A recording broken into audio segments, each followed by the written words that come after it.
School నుంచి start అయిన స్నేహం ఎవ్రీ పీరియడ్ బ్రేక్లో కలవడం, లంచ్ షేర్ చేయడం, ఫ్రెండ్షిప్ బ్యాండ్స్ పెట్టుకోవడం, సిల్క్ చాక్లెట్స్ షేర్ చేయడం, చదువు కన్నా ఎక్కువ మాట్లాడడం. కాలేజ్లో బంక్, క్యాంపస్లో అడ్డా.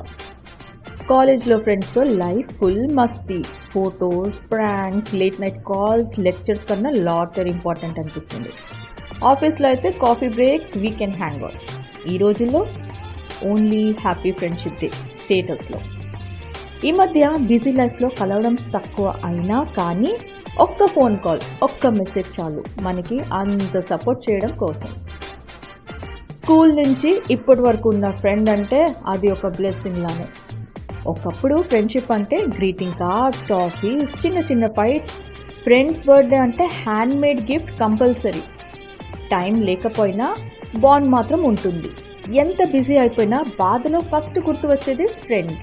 వాళ్ళ దగ్గర వెళ్తాం, ఆ కంఫర్ట్, కేర్, షేర్ అంతా అక్కడే ఉంటుంది. అప్పుడప్పుడు కలవడం, మరి ఇప్పుడు మెసేజ్లో మిస్ యూ రా అని మాత్రమే. Happy friendship day to all those for ever friends.